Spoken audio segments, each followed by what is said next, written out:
Hello everyone, I am Seema Nan, and in this lecture we will discuss rotational spectroscopy. Spectroscopy हम पिछली class में basic principle of spectroscopy कर चुके हैं, जिसमें हमने किया था लैम्बर्ट्स बियर्स लॉ। उसके बाद हम आईआर स्पेक्ट्रोस्कोपी कर चुके हैं। आईआर स्पेक्ट्रोस्कोपी का दूसरा नाम वाइब्रेशनल स्पेक्ट्रोस्कोपी भी होता है, उसका प्रिंसिपल कर चुके हैं।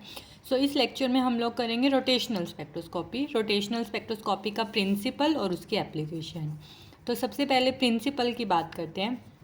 रोटेशनल स्पेक्ट्रोस्कोपी, जैसे नाम से ही पता चल रहा है कि जो मॉलिक्यूल्स हैं वो इसमें रोटेट करेंगे। जैसे मान लो कोई मॉलिक्यूल है जिसमें दो एटम्स हैं ए और बी, जिसका मास m1 और m2 है।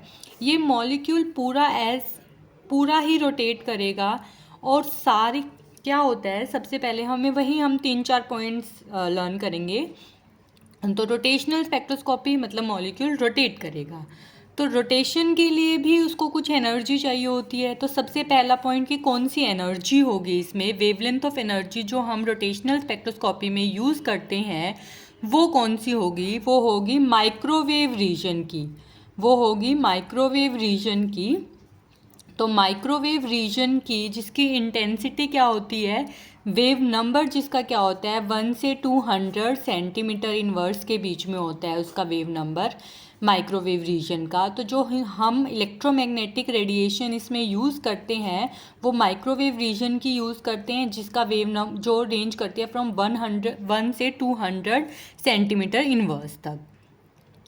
तो जब इस एनर्जी की रेडिएशंस हम मॉलिक्यूल पर डालते हैं तो वो मॉलिक्यूल रोटेट करता है। इसलिए हम इसको रोटेशनल स्पेक्ट्रा बोलते हैं। तो अब क्या होता है, मॉलिक्यूल किसी भी आर्बिट्ररी एक्सिस के अराउंड मूव नहीं कर सकता, रोटेट नहीं कर सकता। वो कैसे रोटेट करेगा, कौन सी एक्सिस के अराउंड रोटेट करेगा, वो सिर्फ उन एक्सिस के अराउंड रोटेट करेगा जो फॉलो करेंगी law of conservation of momentum. वो कब फॉलो होता है, वो तब फॉलो होता है जब मॉलिक्यूल सेंटर ऑफ मास आप लोगों ने फिजिक्स में पढ़ा होगा। हर मॉलिक्यूल का सेंटर ऑफ मास होता है जहाँ से हम इनर्शिया वगैरह निकालते हैं। आप लोगों ने डेरिवेशन भी की होगी, तो हमें डिटेल में डेरिवेशन वगैरह इसमें नहीं करनी है। तो हर मॉलिक्यूल का सेंटर ऑफ मास होता है। अगर हम उस मॉलिक्यूल को सेंटर ऑफ मास के अराउंड रोटेट करेंगे तो वो law of conservation of momentum को फॉलो करेगा। तो मतलब सिर्फ वो रोटेशंस पॉसिबल हैं जिसमें law of conservation of momentum follow होगा, मतलब जिसमें मॉलिक्यूल सेंटर ऑफ मास के अराउंड रोटेट करेगा। ठीक है, तो एक फर्स्ट पॉइंट तो ये हो गया हमारा कि रेडिएशन क्या होगी। सेकंड की सारे टाइप की रोटेशंस पॉसिबल नहीं है, सिर्फ वो रोटेशंस पॉसिबल हैं जिनमें law of conservation of momentum follow होगा। वो कब होगा, जब वो सेंटर ऑफ मास के अराउंड रोटेट करेगा। ठीक है, तो थर्ड पॉइंट इसके ही सीक्वेंस में आ जाएगा थर्ड पॉइंट। तो इसमें थर्ड पॉइंट क्या होगा, थर्ड पॉइंट होगा इसमें हमारा कि कौन से मॉलिक्यूल्स हैं जो सेंटर ऑफ मास के अराउंड रोटेट करेंगे, कौन से मॉलिक्यूल्स रोटेशनल एक्टिव होंगे। सो रोटेशनल एक्टिव मॉलिक्यूल्स वो होंगे जिनके पास परमानेंट डाइपोल मोमेंट होगा। हमने आईआर रेडिएशन में भी किया था, आईआर स्पेक्ट्रोस्कोपी में, कि जो मॉलिक्यूल्स उनमें क्या होता है, डाइपोल मोमेंट चेंज होना चाहिए। जिसमें चेंज इन डाइपोल मोमेंट होता है वो आईआर एक्टिव होते हैं। इसमें क्या है, इसमें परमानेंट डाइपोल मोमेंट होना चाहिए मॉलिक्यूल्स के पास। सिर्फ वही मॉलिक्यूल्स जिनके पास परमानेंट डाइपोल मोमेंट है वही मॉलिक्यूल्स एब्जॉर्ब करेंगे या एमिट करेंगे माइक्रोवेव रीजन ऑफ लाइट को वो एब्जॉर्ब करेंगे। इसमें मॉलिक्यूलर डाइपोल वगैरह चेंज नहीं होता है। इसमें जो बॉन्ड लेंथ होती है मॉलिक्यूल की that remains constant, bond length of molecule remains constant. इसमें डाइपोल मोमेंट चेंज नहीं होता है। इसमें परमानेंट डाइपोल मोमेंट जिन मॉलिक्यूल्स में होता है वो माइक्रोवेव रेडिएशन की लाइट को एब्जॉर्ब करते हैं और वो होते हैं रोटेशनल एक्टिव मॉलिक्यूल। ठीक है। फॉर एग्जाम्पल आप रोटेशनल एक्टिव मॉलिक्यूल्स के एग्जाम्पल HCN और HBr HI वगैरह जो भी हैं, जिनके पास CO, जिनके पास परमानेंट डाइपोल मोमेंट है। और इनएक्टिव मॉलिक्यूल्स कौन से होंगे? रोटेशनल इनएक्टिव मॉलिक्यूल्स कौन से होंगे? रोटेशनल इनएक्टिव मॉलिक्यूल्स होंगे जिनके पास परमानेंट डाइपोल मोमेंट नहीं है, जिनका डाइपोल मोमेंट 0 है। तो वो कौन से मॉलिक्यूल हो गए? जितने भी होमोन्यूक्लियर मॉलिक्यूल्स होते हैं लाइक N2 और 2 जिनका डाइपोल मोमेंट 0 होता है वो, या फिर CO2 मॉलिक्यूल क्योंकि कार्बन डबल ये ऐसा स्ट्रक्चर होता है तो ये वाला डाइपोल और ये डाइपोल कैंसिल आउट हो जाते हैं, तो net dipole moment of CO2 molecule is 0, इसलिए ये भी रोटेशनल इनएक्टिव मॉलिक्यूल है। ठीक है। अब हमें फोर्थ पॉइंट क्या होता है इसमें? जब भी हम एनर्जी की बात करते हैं, रोटेशनल स्पेक्ट्रोस्कोपी की एनर्जी की बात करते हैं, तो हम कंसिडर करते हैं रिजिड रोटर मॉडल, जिसके अकॉर्डिंग हम कंसिडर करते हैं कि जो मॉलिक्यूल है वो रिजिड है, and we consider that molecule, gaseous molecule, as a dumbbell जो हम लोग पहले तो हम लोग करते थे, हमारे टाइम पे असेंबलीज में डम्बेल होता था लकड़ी का, दोनों साइड पे ऐसी थिक लकड़ी होती थी। इसको हम कंसिडर कर सकते हैं एटम्स, और जो उसकी रोड होती थी लकड़ी के बीच में, that is distance between the atom. तो हम इसको डम्बेल की तरह कंसिडर करते हैं, हैविंग 2 बॉल्स जिनका मास m1 है और जिनका मास m2 है, which are connected by a rod, rigid rod जो चेंज नहीं हो सकता, जिसका डिस्टेंस उनके बीच में क्या है? r है। ठीक है। ये होता है रिजिड रोटर मॉडल का अजम्पशंस कि क्या होती हैं कि gaseous molecules are represented by dumbbell having 2 balls like जिनके मासेस m1 एंड m2 है, which are separated by each other through a rigid rod of length r। ठीक है। तो मतलब डिस्टेंस बिटवीन द 2 मॉलिक्यूल्स क्या हो गई? r हो गया। तो यहाँ से हम रोटेशनल एनर्जी फाइंड आउट करते हैं। इसका पूरा डेरिवेशन होता है, लेकिन फर्स्ट ईयर स्टूडेंट्स के लिए डेरिवेशन नहीं करना है, सिर्फ आप एनर्जी याद कर लीजिएगा। एनर्जी होती है J+J+1। अब B क्या होता है? B होता है रोटेशनल कांस्टेंट। ठीक है। इसकी वैल्यू क्या होती है B की, वो बताएंगे। J क्या होता है? J होता है quantum number, rotational quantum number. तो B होता है रोटेशनल कांस्टेंट, J होता है रोटेशनल क्वांटम नंबर, जिसकी वैल्यू वेरी करती है J की फ्रॉम 0, 1, 2 से n तक। इसकी इंटेग्रल वैल्यूज़ होती हैं। ठीक है। अब B क्या होता है हमारा? B होता है हमारे पास h²/8π²I। अब H क्या होता है? H होता है प्लैंक्स कांस्टेंट, पाई आपको पता है 3.14। I क्या होता है? I होता है मोमेंट ऑफ इनर्शिया, जिसकी वैल्यू होती है μr²। म्यू इज़ रिड्यूस्ड मास और r हो गया डिस्टेंस बिटवीन दी एटम्स, दो एटम्स हैं उनके बीच का डिस्टेंस। और म्यू हमने जैसे लास्ट लेक्चर में भी किया था, म्यू क्या होता है? 1/μ=1/m1/1/m2। ये होता है रिड्यूस्ड मास का फॉर्मूला। तो यहाँ से एनर्जी होती है BJ×J+1। फिर B क्या होता है वो। अब क्योंकि हमने पढ़ा था कि सारे के सारे रोटेशंस पॉसिबल नहीं हैं, सिर्फ वो रोटेशंस जिनमें law of conservation of momentum follow होता है, सिर्फ वो रोटेशन पॉसिबल है। उसको मैथमेटिकली हम ऐसे लिख सकते हैं कि सिर्फ वो रोटेशंस पॉसिबल हैं जो सिलेक्शन रूल को फॉलो करते हैं। सारे ट्रांजिशंस पॉसिबल नहीं होते, सिर्फ वो ट्रांजिशन जो सिलेक्शन रूल को फॉलो करते हैं वो ट्रांजिशंस पॉसिबल हैं। और सिलेक्शन रूल क्या होता है? सिलेक्शन रूल होता है ΔJ = ±1, कि जो डिफरेंस बिटवीन क्वांटम नंबर्स है ग्राउंड स्टेट और एक्साइटेड स्टेट का, दैट कुड बी इधर +1 और -1।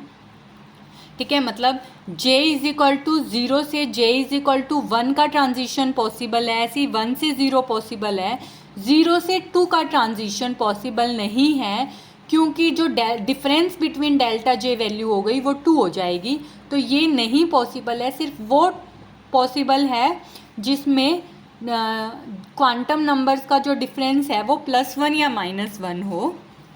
तो ये इसका सिलेक्शन रूल था, ठीक है। अब हम एनर्जी फाइंड आउट करेंगे। एनर्जी कैसे फाइंड आउट करेंगे हम, हर एक उसकी energy corresponding to J is equal to 0, energy corresponding to J is equal to 1, ठीक है।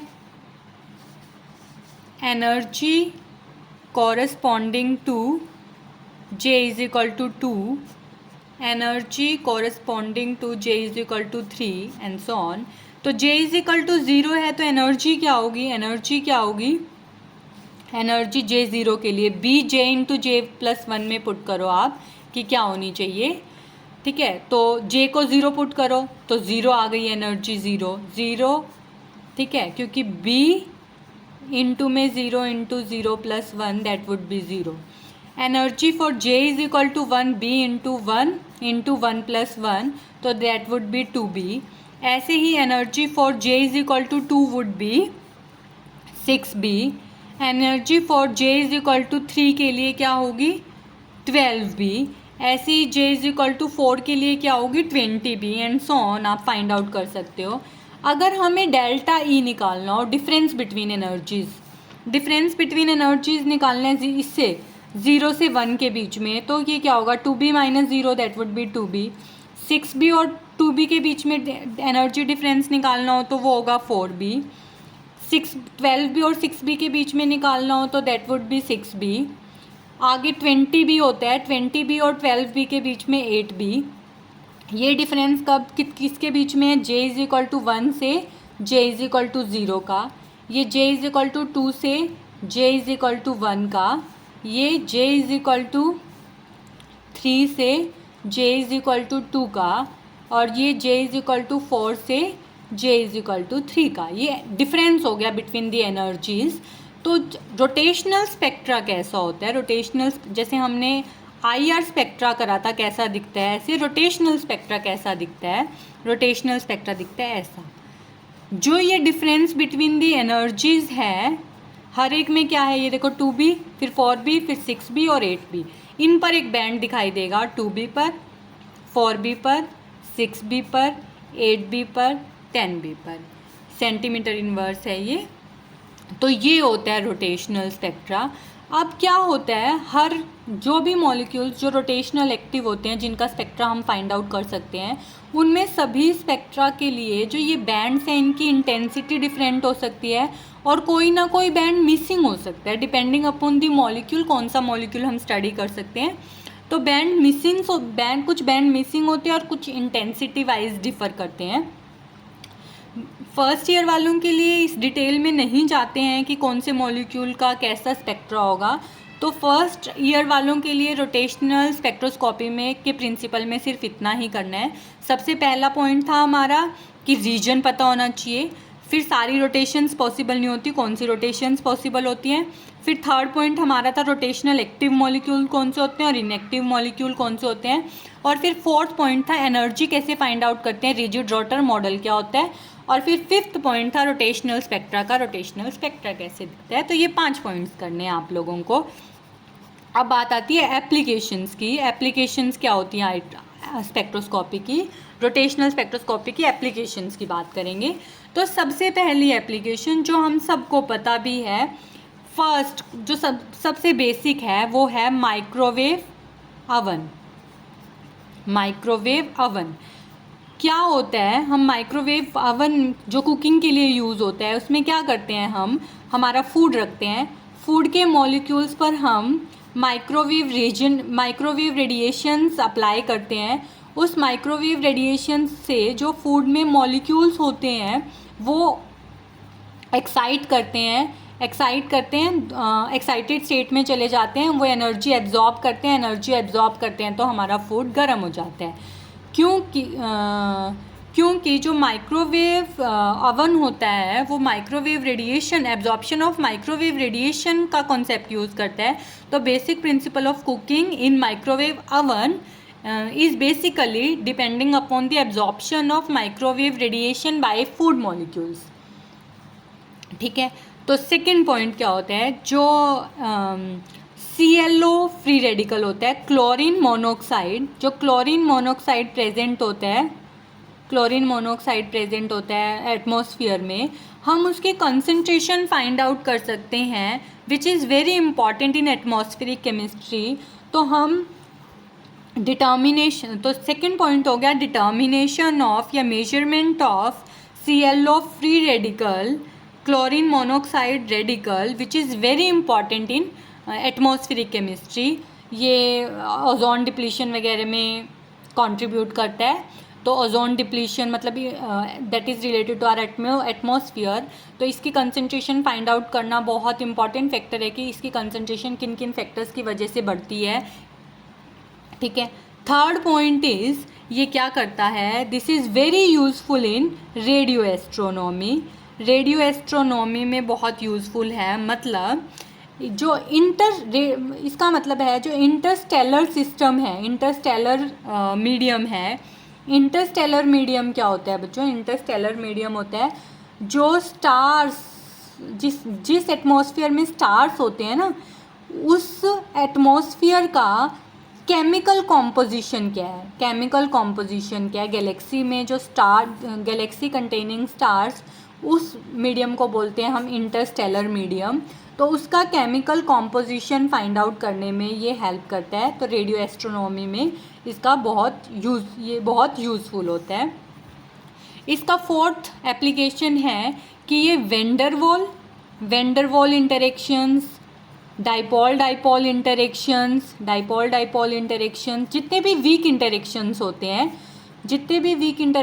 होते हैं गैशियस मॉलिक्यूल्स में, वो स्टडी करने के लिए ये यूज़फुल होता है.